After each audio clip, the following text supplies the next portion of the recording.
हरियाणा के सारे संगठन उसके विरोध में थे, किसी ने हाथ नहीं उठाया। पंजाब के सदस्यों ने और टिकैत यूनियन ने जबरदस्ती वो फैसला पारित करके वो मीटिंग भंग करी और एक चेहरा चमकाने की जो दौड़ है वो संयुक्त किसान मोर्चा में चालू हो गई। योगी हारो, अखिलेश हारो, कोई और हारो, किसान नहीं हारना चाहिए। कहीं ये लड़ाई राकेश टिकैत और गुरनाम चढ़ूनी बीच ना रह जाए और नुकसान किसानों को। तो हमने संयुक्त किसान मोर्चा में कहा कि यदि आपने बाहर निकालने हैं तो तीनों दोषी बराबर के दोषी हैं, तीनों के ऊपर कार्रवाई की जाए। आपने कहा कि कुछ लोग अपना चेहरा चमकाने में लगे हैं। कौन लोग हैं जो चेहरा चमकाना चाहते हैं किसान आंदोलन के माध्यम से? का एक व्यक्ति यूपी से यहाँ चेहरा चमकाने आया और उसके बाद हरियाणा का सत्यानाश बिठा गया कि 16 में तो एक यशपाल ने मूर्ख बनाया था हरियाणा की जनता को, अब लगता है शायद राकेश टिकैत बना जाए।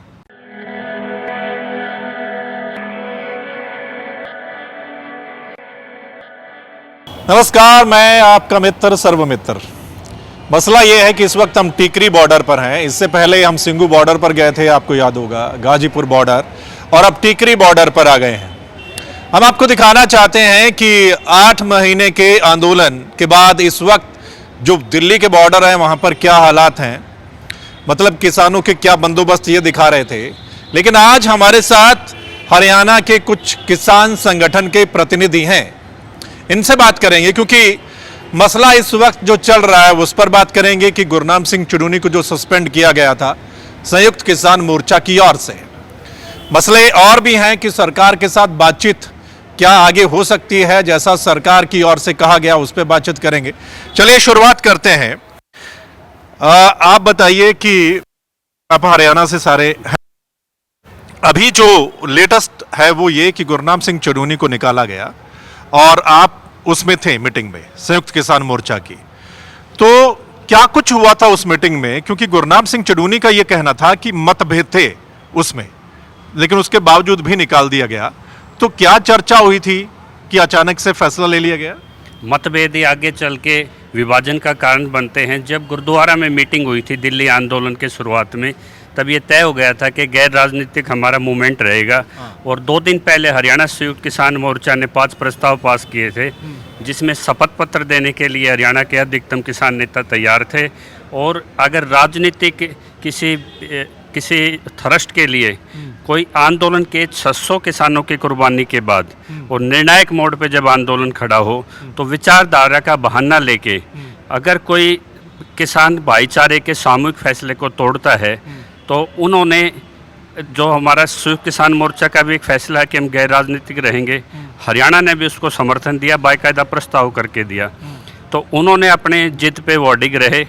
तो एक मौका आज भी हमारे अवसर उनके लिए इस शर्त पे खुले हैं, यदि वो भी शपथ पत्र अन्य किसान नेताओं के लिए देने के लिए तैयार हैं कि मैं गैर राजनीतिक रहूँगा, कोई चुनाव नहीं लड़ूंगा, क्योंकि हम चुनाव लड़ने नहीं आए, किसान के मुद्दे लड़ने आए हैं, तो उनका स्वागत है। अन्यथा यहाँ पे इशू बेस आंदोलन है। मतलब आप संयुक्त मोर्चा के उस फैसले के साथ थे? बिल्कुल, उस फैसले का समर्थन करते हैं कि वो गैर राजनीतिक रहना चाहिए। लेकिन इसी के साथ कुछ राजनीतिक पार्टियों के प्रमुख और कुछ राजनीतिक पार्टियों के स्पॉन्सर्ड चेहरे अब भी उसमें बने हुए हैं, उन पे भी कठिन फैसले संयुक्त किसान मोर्चे को लेने हैं। यदि उन पे फैसला लेने से कोई विलम्ब रह गया तो ये गुरनाम चुडूनी के साथ डिस्क्रिमिनेशन होगी। तो फैसला लें, लेकिन जो राजनीतिक मंशा से काम कर रहे हैं और राजनीतिक पार्टियों के प्रमुख भी हैं, ये मापदंड उन पे भी उतनी कड़ाई से लागू होने चाहिए। चलिए जगबीर, आप बताइए, आपके बारे में तो सोमिर सांगवान ने बोला जब हमने इंटरव्यू किया कि ये बलराज कुंडू के कुछ छोड़े हुए 4-5 बंदे हैं, इनके पल्ले कुछ नहीं है और मतलब उनको नीचा दिखाने के लिए ये सब कर रहे हैं। तो ऐसा है क्या? क्या कहना चाहेंगे सांगवान को? हम तो सांगवान साहब से एक बात प्रश्न करते हैं, 2 बातों में से एक स्पष्ट कर दें। या तो हमारे पल्ले कुछ नहीं है तो हमने निकाला नहीं, अगर हमने निकाला है तो ये मान ले भी हमारे पल्ले भी है, ये बात स्पष्ट है। एक बात तो माननी पड़ेगी, अगर हमारा पल्ले है तभी तो निकाल दिया, अगर हमारे पल्ले नहीं है तो हमने निकाला नहीं, वो स्पष्ट करें। रही बात, हमने सच्चाई को सामने लाया है। आज जो किसान आंदोलन 6 महीने से में 8 महीने में करीब 600 शहादतें चली गई। पूरे देश का किसान, खेत में खड़ा किसान देख रहा है कि दिल्ली के बॉर्डरों के ऊपर हमें न्याय मिले, MSP मिले, C2 फार्मूले के ऊपर मिले। लेकिन एक भाजपा से प्रायोजित व्यक्ति इस किसान आंदोलन के अंदर भागदौड़ कर रहा है, 4-4 पंचायतें करता है, किसानों के चंदे के ऊपर पंचायतें करता है, आपके पंचकुला में कहता है कि टिकरी बॉर्डर के ऊपर यहाँ पर उनका लंगर चल रहा है, एक बार वो भी देख लेना। और कोई लंगर नहीं सोमेर सांगवान के अर्थ। हाँ बिल्कुल सच्ची बात है। देश और प्रदेश के किसानों को कब तक गुमराह करेंगे? सच्चाई के ऊपर आए, किसानों के साथ खड़े हो। तो इस्तीफा देना था सबसे पहले, हमने इस्तीफे की मांग की कि भाई इस्तीफा दे तो ठीक है, नहीं तो कोई बात नहीं, आप सरकार के साथ काम करिए, हमारे काम करवाइए पूरे जिले के अंदर। चलिए, एक्चुअली क्या है कि हम शुरुआत में भी आए थे टिकरी बॉर्डर पर, आपने देखा होगा ये सारे चेहरे उस वक्त हमें दिखाई दिए थे और बकायदा इन सभी के साथ हमने बातचीत भी की थी। तो मतलब ये शुरू से ही यहाँ पर डटे हुए हैं, अलग अलग यूनियंस के प्रतिनिधि हैं और शुरू से ही हम देख रहे हैं कि टिकरी बॉर्डर पर ये रहते हैं। संयुक्त किसान मोर्चा की मीटिंग में भी ये जाते हैं। धनखड़ साहब, आप बताइए, गुरनाम सिंह चुनूनी का तो साफ कहना है कि आज भी मैं कायम हूं, जो मैंने बोला सही वक्त है, पंजाब में मॉडल सेट करना चाहिए। जब तक नहीं आएंगे सिस्टम में तब तक कुछ नहीं होता। सारी पार्टियां एक जैसी हैं, हमने सभी को देख लिया है। बेशक संयुक्त किसान मोर्चा जो मर्जी कार्रवाई करता रहे, चाहे एक बार और मुझे 7 दिन के लिए निकाल लिया, उसके लिए भी तैयार रहे। तो मतलब अब गुरनाम सिंह चुनूनी की जो आइडियोलॉजी है वो अलग है, संयुक्त किसान मोर्चा की अलग है कि हम चुनाव नहीं लड़ेंगे, चुनाव में नहीं जाएंगे। गुरनाम सिंह कहता है हम जाएंगे। तो फिर जो लाखों किसान इसके साथ जुड़े हुए हैं, तो वो किसकी बात मानेंगे? गुरनाम सिंह चुनूनी की बात मानकर चुनाव में जाएं या संयुक्त किसान मोर्चा की बात मानकर नहीं, चुनाव में हमने नहीं लड़ना है?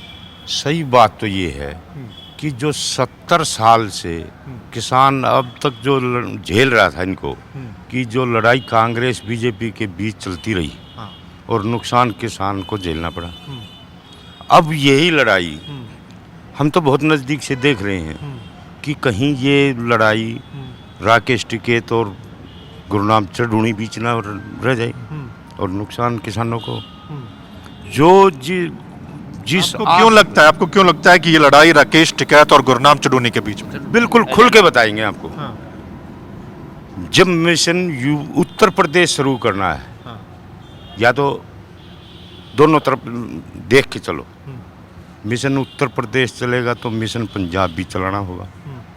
नहीं तो क्या ज़रूरत पड़ी है हमारे को मिशन उत्तर प्रदेश चलाने की?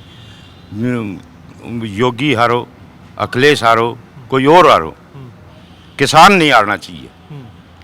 लेकिन ये जो चेहरे को देख के जो तिलक लगाया जाता है, ये हमारी उसमें नहीं है। विकल्प पचार हमारे साथ हैं, काफ़ी पढ़े लिखे हैं और किसानी को बड़े अच्छे से समझते हैं, शुरुआत से ही यहाँ पर हैं और सिरसा से आते हैं। अलग अलग क्षेत्रों से सभी ये किसान नेता हैं। विकल, इन्होंने कहा कि ये लड़ाई कहीं राकेश टिकैत और गुरनाम चढ़ूनी के बीच की तो नहीं रह गई है, लेकिन गुरनाम चढ़ूनी ने कहा, उन्होंने टिकैत का नाम नहीं लिया, उन्होंने कहा कि पंजाब के जो किसान संगठन है वो कहीं ना कहीं मतलब उनको जलन हो रही है। उन्होंने टिकैत का नाम नहीं लिया, पंजाब के संगठन, और वो भी उन्होंने वजह बताई क्योंकि वो पंजाब से कुछ जत्थे लेकर चले हैं और उनको लगता है कि पंजाब में चढ़ूनी ज़्यादा सक्रिय हो रहा है, इस वजह से हो सकता है कि उनको निकाला गया। देखिए, इस आंदोलन को सर्वमित्र जी 2 हिस्सों में बांट लीजिए। एक आंदोलन जो 26 जनवरी से पहले था, पार्ट 1, एक 26 जनवरी के बाद का। 26 जनवरी से पहले चाहे गुरनाम चढ़ूनी, चाहे पंजाब के जत्थेबंदियों के लीडर, चाहे टिकैत साहब, चाहे हम लोग, सभी बॉर्डरों पर मौजूद थे, पूरी तरह से किसानी मुद्दों के लिए बहुत मजबूती से लड़ रहे थे। लेकिन 28 जनवरी के बाद महापंचायतों का जो दौर हुआ, कहीं ना कहीं मुद्दे पीछे छूट गए और एक चेहरा चमकाने की जो दौड़ है वो संयुक्त किसान मोर्चा में चालू हो गई। आप देखिए, 26 जनवरी से पहले पार्ट के अंदर हमने इसी सरकार को, जिस सरकार को हम गूंगी बैरी सरकार कहते हैं, इस सरकार को 12 दौर वार्ता के लिए मजबूर किया। हमारे साथ वार्ता हुई, चाहे उनके फैसले निकले चाहे उनके फैसले नहीं निकले। आज वार्ता बंद हुए 5.5 महीने हो गए। हमारे संयुक्त किसान मोर्चा में लगातार हरियाणा संयुक्त किसान मोर्चा की बड़ी काल की मांग को ठुकराते हुए, हमेशा हरियाणा की अनसुनी करते हुए, दिहाड़े यहाँ मनाए गए, जन्मदिन यहाँ मनाए गए, शहीदी दिवस यहाँ मनाए गए, यानी कि लगभग कुछ ऐसा लग रहा है, मैं संयुक्त किसान मोर्चा का खुद हिस्सा हूँ, यदि आरोप लगाऊंगा तो उसमें से 4 आरोप मेरे पास भी जाएंगे। क्या ये मैच फ्रेंडली मैच खेला जा रहा है सरकार के साथ कि हम शोर भी मचाएं और मोदी के कान तक भी ना जाए? अगर इस प्रकार से 200 के छोटे जत्थे या इस प्रकार से हमने जन्मदिन दिहाड़े दिन मनाने थे, तो ये लोग तो हम अपने गाँवों में कर सकते थे। किसानों की शक्ति एनर्जी को वेस्टेज कहाँ से किया जाए? तो हमें ज़रूर कुछ ऐसा करना पड़ेगा जब हमारी टक्कर, क्योंकि दिल्ली में हम झूठ को झूठ कहने आए थे, एक आदमी जो किसी को जवाब नहीं देता था उससे अपनी जवाबदेही लेने आए थे। यही अज्ञानता अगर हमने अपने संयुक्त किसान मोर्चा के लीडरों के साथ कर दी, वैसा ही योगी और मोदी यदि हमने संयुक्त किसान मोर्चा के अंदर पैदा कर दिया जो कि लोगों के जवाब ना दे, तो संयुक्त किसान मोर्चा में जितने भी लोग हैं उनकी जवाबदेही निश्चित तौर पर बनती है। रहा गुरनाम सिंह चढ़ूणी का मुद्दा, मैं उस मीटिंग में था और सबसे पहले पक्ष मैंने ही रखा कि यदि ये गुरनाम ने विचार दिया है तो उसको स्पष्टीकरण देने का हक है। उन्होंने स्पष्टीकरण भी दिया। साथ में मैंने यह कहा कि अगर गुरनाम विचार प्रकट करने के लिए ही केवल अपराधी है तो उन लोगों पर कार्रवाई क्यों नहीं की जाती जो अपनी स्वराज पार्टी आ रहे हैं? उन लोगों पर कार्रवाई क्यों नहीं की जाती जो कि नेशनल चैनलों पर गोदी मीडिया की डिबेट में कहते हैं कि संजीव बाल्याण से तो मेरा भाईचारा है, मैं संजीव बाल्याण के साथ डिबेट में हिस्सा नहीं ले सकता। उनके राष्ट्रीय महासचिव संयुक्त किसान मोर्चा की मीटिंग में स्वीकारते हैं कि राजनाथ सिंह और बाकी बीजेपी मंत्रियों के साथ हमारा पर्सनल भाईचारा है, हम वो भाईचारा खराब नहीं करेंगे। तो हरियाणा के किसान क्यों लगातार 25,000 अपने ऊपर लगवा रहे हैं? क्यों जेजेपी बीजेपी? सुनिए, चलिए इसी पे आते हैं। अगर गुरनाम सिंह चढ़ूणी पर कार्रवाई हुई है तो फिर दूसरे कौन से हैं जिन पर कार्रवाई होनी चाहिए आपके हिसाब से? खुलकर बोलिएगा। खुलकर है। योगेंद्र यादव एक राजनीतिक पार्टी का हेड है, उसका कोई किसानों से लेना देना नहीं। किसान आंदोलन की नो मेमोरी कमेटी में उसे जबरदस्ती डाला गया। इसी प्रकार राकेश टिकैत और युद्धवीर जी ने अभी पीछे उनके पोस्टर और होर्डिंग्स में आपको दिखाता हूं जिनमें जिला पंचायत और जिला परिषदों के चुनाव संयुक्त किसान मोर्चा के बैनर के नीचे उनके समर्थकों के लड़ाए गए। अगर संयुक्त किसान मोर्चा पूर्ण रूप से अराजनीतिक है जैसा हमने घोषित किया हुआ, तो कोई भी इस शब्द का इस्तेमाल राजनीति के लिए नहीं करेगा, चाहे वो सरपंच का चुनाव हो, चाहे वो सांसद का चुनाव हो, चाहे वो एमएलए का चुनाव हो। तो हमने संयुक्त किसान मोर्चा में कहा कि यदि आपने बाहर निकालने हैं तो तीनों दोषी बराबर के दोषी हैं, तीनों के ऊपर कार्रवाई की जाए। लेकिन संयुक्त किसान मोर्चा जैसा कि लगातार 26 जनवरी के बाद कर रहा है कि अपने एजेंडा फिट किया हुआ एजेंडा था, और जहां पर आप कहें कि सर्वमान्य रिजल्ट, बिल्कुल सर्वमान्य रिजल्ट नहीं था। जब कार्रवाई की गई हरियाणा के सारे संगठन उसके विरोध में थे, किसी ने हाथ नहीं उठाया। पंजाब के सदस्यों ने और टिकैत यूनियन ने जबरदस्ती वो फैसला पारित करके वो मीटिंग भंग करी। तो ये अलोकतांत्रिक व्यवस्था, इसी के खिलाफ तो हम दिल्ली लड़ने आए हैं। यही अलोकतांत्रिक व्यवस्था यदि संयुक्त किसान मोर्चा में होगी तो निश्चित तौर पर देश का किसान जवाब मांगेगा। अच्छा, आप मुझे ये बताइए, पीछे नई कैबिनेट बनी मोदी सरकार की, कृषि मंत्री तो हालांकि वही हैं, तो उन्होंने कहा कि आज भी सरकार तैयार है वापस लेने के अलावा, कानूनों को वापस लेने के अलावा आप प्रस्ताव लेकर आइए तो हम बातचीत के लिए तैयार हैं। लेकिन राकेश टिकैत ने कहा कि शर्त के साथ हम नहीं जाएंगे। तो ये तो फिर सरकार अड़ी रहेगी कि हम वापस नहीं लेंगे और आप सारे अड़े रहेंगे कि हम इसके साथ जाएंगे नहीं, कानून वापसी, तो फिर तो बात बनेगी नहीं। आपको क्या लगता है कि अब जो बातचीत हो तो आपको प्रस्ताव के साथ जाना चाहिए, कुछ और संशोधन के लिए जाना चाहिए, या नहीं जाना चाहिए कि भाई कानून ही वापस लो? क्या कहते हैं? देखिए, इसके अंदर भी जैसे सरकार की तरफ से प्रस्ताव आता है तो हम शर्त तो बिल्कुल नहीं मानेंगे। शर्त वाली बात के ऊपर जैसे किसानों के साथ खिलवाड़ नहीं किया जा सकता, लेकिन इसका रास्ता है। हम C2 फार्मूले पर अगर हम MSP मांगते हैं तो एक कानून ऑटोमेटिक हो गया, उसके ऊपर कोई विवाद ही नहीं रहता। सबसे बड़ी चीज तो वही है, हम जो चाहते हैं वो चीज मिल जाती है और संशोधन से मिल रही है। तो MSP पे करने के लिए तैयार हो जाना चाहिए। बिल्कुल, अगर MSP कानून 3 साल की सजा के प्रोविजन के साथ मिलता है और प्रो फार्मिंग अमेंडमेंट होते हैं तो उसमें दिक्कत क्या है? जीत नहीं होनी चाहिए ना किसान संगठनों की तरफ से ना सरकार की तरफ से। क्या किसान मोर्चा में बात रखी है? बिल्कुल, पूरे 29 राज्यों की पहली मांग MSP एक्ट है। नरेंद्र तोमर के बयान के बाद क्या इस पर चर्चा हुई आपके संयुक्त किसान मोर्चा की? प्रपोजल नहीं डला है। जब तक संयुक्त मोर्चे का प्रपोजल डलेगा, सरकार हमारे से बात करने के लिए एक बार लेटर जारी करे। हमें जो इस आंदोलन को 8 महीने में पूरे देश में फैलाना चाहिए था MSP और नॉन MSP के मुद्दे पर, वो हम नहीं फैला पाए, लेकिन बीजेपी निश्चित तौर पर फैला गई। बीजेपी ने जो नॉन MSP उत्तर प्रदेश, उत्तराखंड और झारखंड जैसे राज्य हैं, मध्य प्रदेश जैसे राज्य हैं, वहां कहा है कि हम पंजाब और हरियाणा जो इस पर डाका डाल रहे थे MSP पर, उनका हक छीन के आपको दे रहे हैं। संयुक्त किसान मोर्चे का नेतृत्व पूरी तरह से पिछले 5.5 महीने में इस आंदोलन के विस्तार में कोई बड़ा निर्णय लेने में फैल रहा है, तो उन्हें अपनी नैतिक जिम्मेदारी देते हुए और संयुक्त फैसले हमें लेने पड़ेंगे। फ्रेंडली मैच मैंने ऐसे नहीं कहा कि फ्रेंडली मैच इस प्रकार हो गया कि जो लोग 2 महीने में इतने बड़े आंदोलन क्रिएट किया जिन लोगों ने, उनकी 5.5 महीने ऐसी क्या मजबूरी हो गई कि वो ना केंद्र सरकार के खिलाफ बड़ी काल दे पा रहे हैं, ना कोई बातचीत के रास्ते खोल पा रहे हैं। तो निश्चित तौर पर इस आंदोलन को जानबूझकर लंबा ना खींचा जाए। अगर किसी नेता को खुद का कोई एजेंडा पास करना है, वो एजेंडे के लिए ताउम्र पड़ी है। ये किसानों की सबसे बड़ी जन क्रांति है। चलिए, आखिरी सवाल है, आपसे भी आता हूँ। आखिरी सवाल है, आपने कहा कि कुछ लोग अपना चेहरा चमकाने में लगे हैं। कौन लोग हैं जो चेहरा चमकाना चाहते हैं किसान आंदोलन के माध्यम से? जो भी लोग हैं, जनता उनकी सच्चाई निश्चित तौर पर जान पाएगी, क्योंकि हरियाणा 2016 में इस बात को झेल चुका है। एक व्यक्ति यूपी से यहाँ चेहरा चमकाने आया और उसके बाद हरियाणा का सत्यानाश बिठा गया। इसी प्रकार अब जो हरियाणा में महापंचायतों का दौर हुआ, उस दौर के अंदर भी लगातार बाहर के चेहरों को बढ़ाया जा रहा है। एक जिद लगी हुई है महापंचायतों में जाने की। तो जो भी जिनके भी एजेंडे हैं, काफ़ी लोग हैं वो क्लियर है कि महापंचायतों में कौन जा रहे हैं। संयुक्त किसान मोर्चा में हम शामिल रहे, लेकिन हम इस तथ्य के साथ कभी नहीं गए। हमने देश में किसी महापंचायत में हिस्सा नहीं लिया, केवल बॉर्डरों को मजबूत किया। तो ये किसानों की लड़ाई है, किसानों के मुद्दे आगे रखेंगे तो निश्चित तौर पर ये जनक्रांति हम जीतने जा रहे हैं। और अगर पर्सनल एजेंडे आगे कर लिए तो जैसा बाकी आंदोलनों के साथ हुआ है, निश्चित तौर पर इस आंदोलन। धनखड़ जी, आप कुछ कहना चाहते हैं आखिर? हम ये कहना चाहते हैं कि 8 महीने होने वाले हैं और 600 के करीब शहादत होगी किसानों की। और आज भी अगर उसी तर्ज पे ये आंदोलन जा रहा है जिस तरह पीछे 2016 में गया था, कि 16 में तो एक यशपाल ने मूर्ख बनाया था हरियाणा की जनता को, अब लगता है शायद राकेश टिकैत बना जाए। उससे बड़ा जब ये 26 नवंबर को यहाँ आए दिल्ली, उससे पहले भी हरियाणा किसान संगठन लड़ा है। उठा के देखो, पंजाब में बाद में शुरू होया होगा, हरियाणा में पहले लड़ाई। चलिए वो ठीक है, मैं आपके पास आता हूँ। चलिए, आपको नहीं लगता, एक मिनट सुनिए, बहुत लंबा हो जाएगा। आपको नहीं लगता कि संयुक्त किसान मोर्चा को अब मतलब मंथन करना चाहिए कि 8 महीने हो गए तो हम सारे मिलके चलते हैं और हमारा जो मोटिव है उसको लेते हैं, मतलब पर्सनल एजेंडे को छोड़कर एक ही तरफ ध्यान देते हैं? देखिए सर्वमित्र जी, मैंने एनालिसिस किया, मजदूरों के बीच में रहता हूँ, सबके विचार सुनता हूँ, मेरे साथियों के भी मैंने विचार सुन लिए जो कि बिल्कुल सत्य।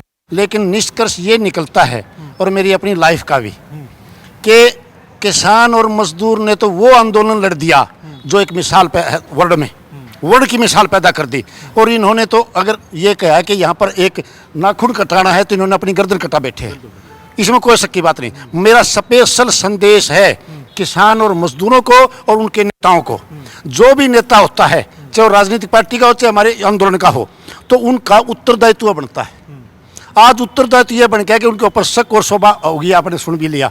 तो उनको अब इनकी लड़ाई तो इसी प्रकार से रहेगी। इनको विश्वास जताने के लिए, उसको मजबूत और स्थायी बनाने के लिए कुर्बानी देनी पड़ेगी। देखिए, जो पिछली बार हमारी जो मीटिंग हुई है कि किसान नेताओं ने एक बात कही है कि कहीं ऐसा ना हो आंदोलन के अंदर हरियाणा के साथ छलावा हो जाए।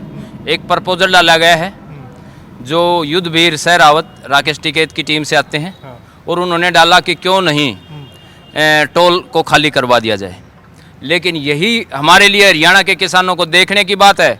अगर टोल खाली हो गए तो सबको जेड़े भी काटनी पड़ेंगी। जो जेड़ों टोलों के ऊपर जो कमेटियां बैठी हैं, इनके ऊपर जो रिकवरी के जो नया उन्होंने हरियाणा के टोल से भी उठाने की बात कही है कि हरियाणा के टोलों को खाली किया जाए है कि भी यूपी के अंदर टोलों के ऊपर टोल फ्री करवाए जाएं। लेकिन युद्धवीर सह रावत ने एक बड़ा प्रस्ताव रख दिया कि क्यों नहीं टोलों से टोल खाली करवा के और टोल चालू करवाए जाएं। तो इसके अंदर कहीं न कहीं बीजेपी के किसके इशारे के ऊपर हो रहा है, किसने कहा है राकेश टिकैत, उससे हम जवाब मांगते हैं कि हरियाणा के किसानों को और देश के किसानों को धोखा नहीं दिया जाए, इसका स्पष्टीकरण दे। क्योंकि किसान की आज क्या दुर्गति होगी, यूपी के अंदर एक भी मुकदमा नहीं, हरियाणा के अंदर आम किसान के ऊपर 100 मुकदमे हैं। तो उनके साथ क्या बीतने वाला है जो 2016 के अंदर वही होगा। ये किसान नेता तो भाग जाएंगे, लेकिन कितने घर उजड़ जाएंगे। और बीजेपी जेजेपी का विरोध ना करने के लिए, विरोध कम करने के लिए भी उन्होंने सुझाव मांगे हैं प्रपोजल से। तो हम जानना चाहते हैं क्या दबाव है राकेश टिकैत पे, किसका दबाव है और किससे संचालित हो रहे हैं। चलिए, आपने सुना इनको, और ये शुरू से बैठे हैं यहाँ पर, अलग अलग यूनियंस, किसान यूनियन है हरियाणा की, उनको आपने सुना है। 8 महीने हो गए हैं और इस वक्त जो कुछ चल रहा है उसको लेकर हमने बातचीत की है। चाहे गुरनाम सिंह चुडूनी वाला मसला हो या जो भी इस वक्त चल रहा है, या सरकार ने बातचीत के लिए बोला कि आप प्रस्ताव लेकर आइए, उस पर हमने बातचीत की और इन्होंने खुलकर जवाब दिए हैं कि क्या कुछ इस वक्त होना चाहिए। मतलब संयुक्त किसान मोर्चा को इस वक्त क्या करना चाहिए, बातचीत के लिए जाना चाहिए, किस बात को लेकर जाना चाहिए, कि एमएसपी की लिखित गारंटी पर आप जोर देना चाहिए या कुछ और। आपको ये बातचीत कैसी लगी है, आपने इस पर अपने विचार देने, इस पर आपने अपनी राय देनी, और इसको शेयर कर दीजिएगा ताकि तमाम लोग अपनी राय दे सकें। और अगली वीडियो के लिए आपने इस चैनल को लाइक सब्सक्राइब जरूर करना। धन्यवाद, नमस्कार, आदाब, सत श्री अकाल, राम राम।